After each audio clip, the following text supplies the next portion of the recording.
Should breeders be held to the same housing standards for their animals as keepers?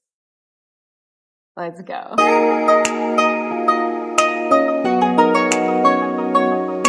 Let's talk reptiles.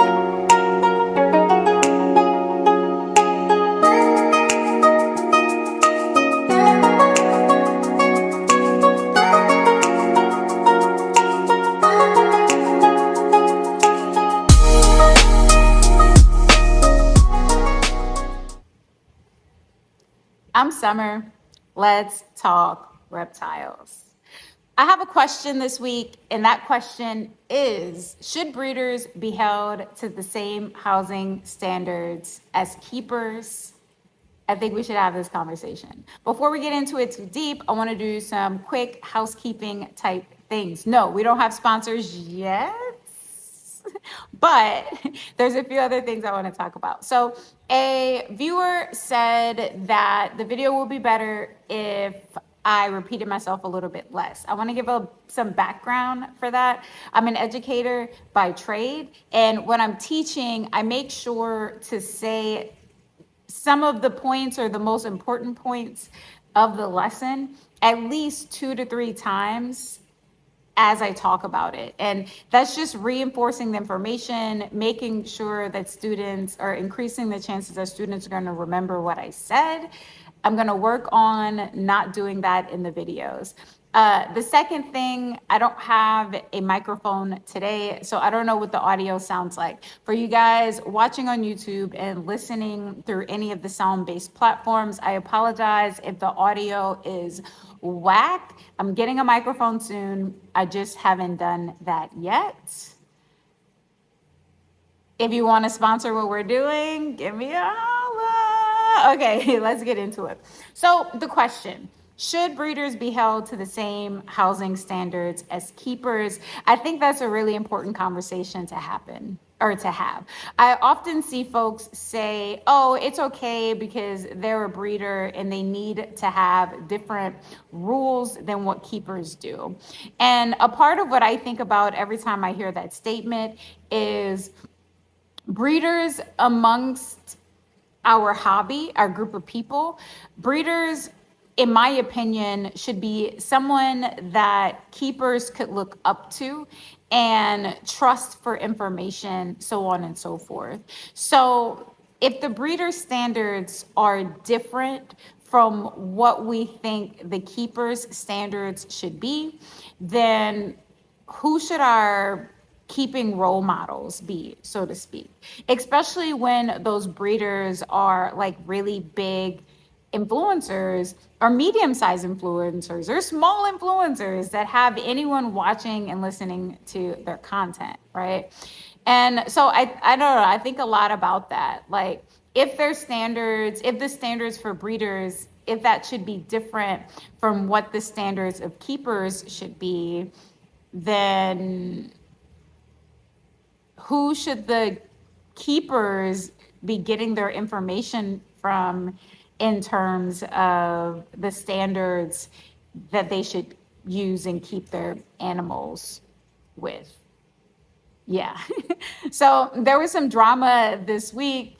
We don't have to get into the specifics of the drama, but one of the things that came out of it was the idea that this particular breeder was keeping his animals, in this instance, leopard geckos, in sandwich-sized containers. And we're talking like, they were pretty nice sized geckos, I would say, that were in the sandwich size containers. So a part of the judgment and the criticism was the size of those containers for the animals. Now, the animals that are being kept in these enclosures are healthy. They're eating, they're reproducing, all of those good things. But when you're keeping them in an enclosure that's that small, there's very little room for providing for all of the needs, or in a well-rounded way, providing for all of the needs of the animal. And that was a part of the argument. If the if the enclosure is too small, then how are you providing for enrichment? Are you not at all providing for enrichment? And a lot of folks say breeders need to be able to keep their animals in smaller settings because they don't have as much space. My thought process is, if you have enough animals where you are running out of space in terms of your breeding operation, then is the income that's coming in from that breeding operation, or it should be anyway, anyways, enough to justify upgrading your space. Now, I do understand that overhead comes with upgrading your space, getting larger spaces for your animals. But with any business, once they outgrow the space that they're in, then they upgrade to a bigger space so that they can improve their operations and make things run as smoothly as they need them to. So is that how breeders should be thinking in our hobby?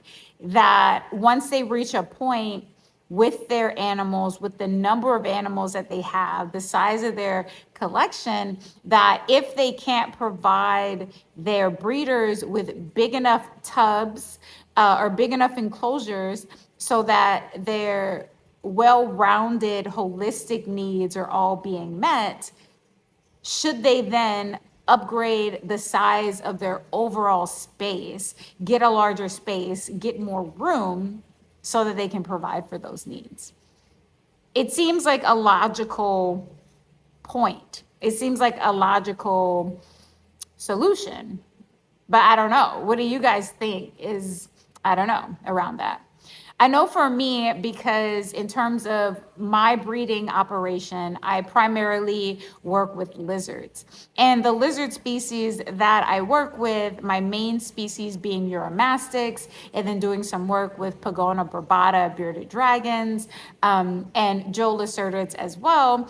I would never keep these guys in an enclosure that is smaller than 4x2x2. So because of that, I definitely have space limitations. And some of my reptiles are in even bigger spaces than that, because I personally don't think 4x2x2 is large enough.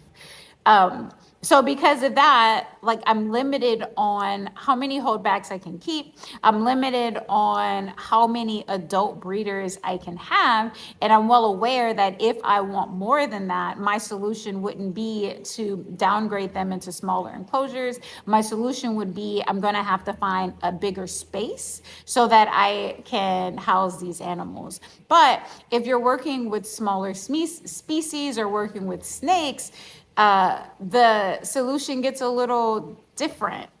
It becomes, oh, like, we could downsize our tubs and then we'll be able to fit in, say, like another rack into the space, which will allow us to have even more, a whole nother rack of, like, I don't know, 30, 40, 50 snakes inside of our facility. Should it be that way?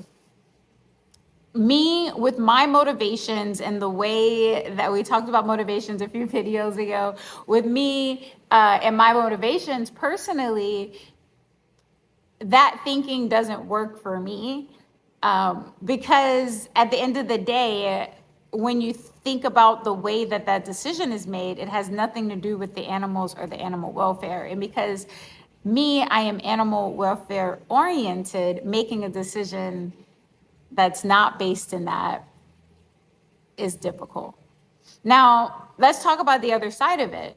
If a breeder is keeping their animals in small tubs, but taking immaculate care of them, like, they are well fed, they're healthy, their tubs are clean, all of that stuff, like, and they're not stressed out, that's another important one. Like, if a breeder is taking immaculate care of their animals in the small tub situation, does that make it okay?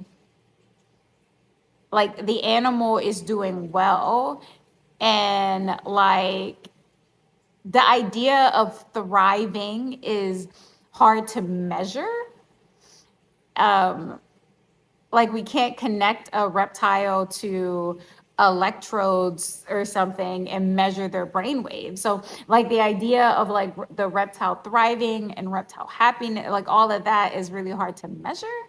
So I don't know. That's the other part that I juggle and I really think about. And the big sticker of all of this is that breeders set the stage for what is acceptable and what isn't. So if breeders are using small tubs, and then like even more than that, all the big breeders are using smaller tubs versus bigger tubs that allow for more space or like full out enclosures.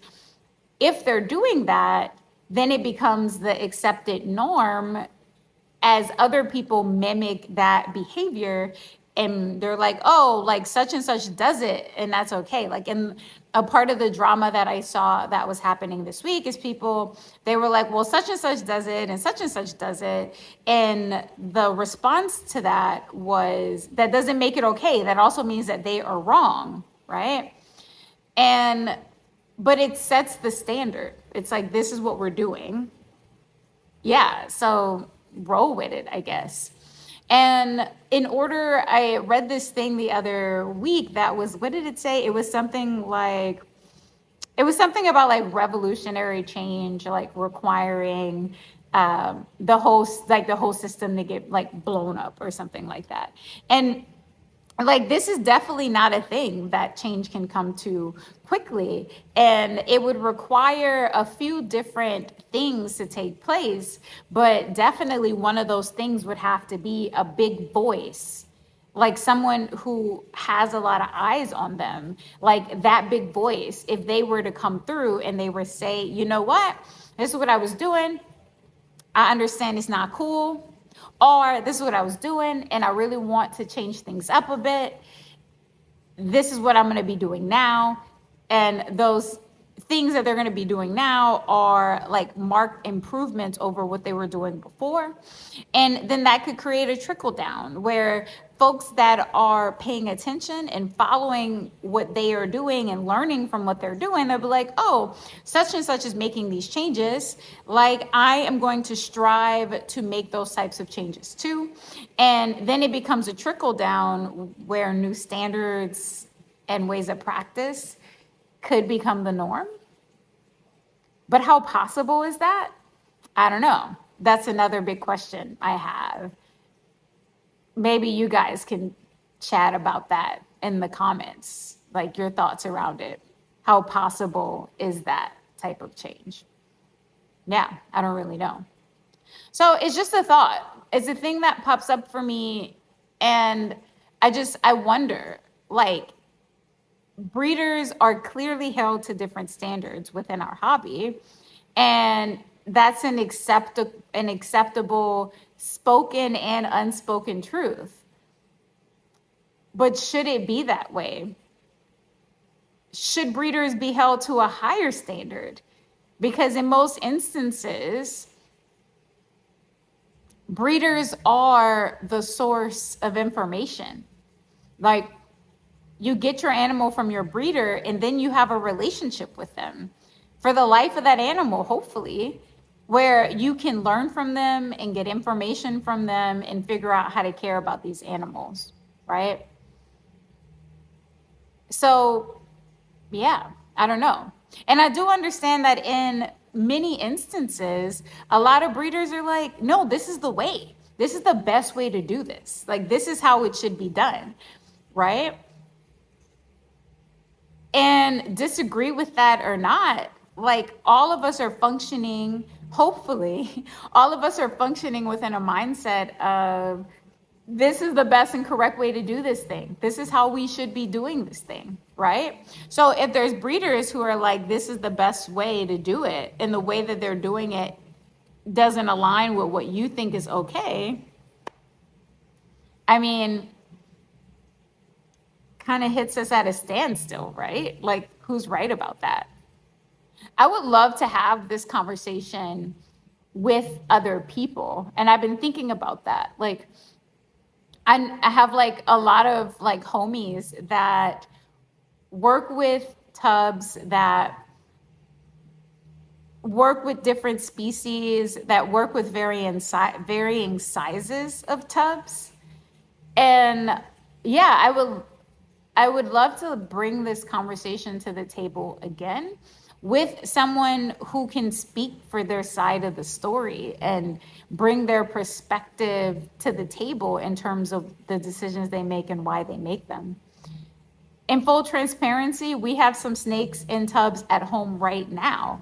I have my speckled racer in a, what is it? Like it's a big, like 27 quart tub situation. That's his quarantine setup.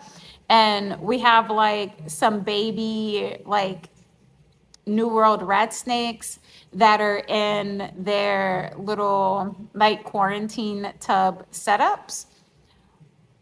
So tubs play a role in our process of keeping snakes. All of these animals will eventually, once they finish with quarantine and all of that, be moved into bigger vivs.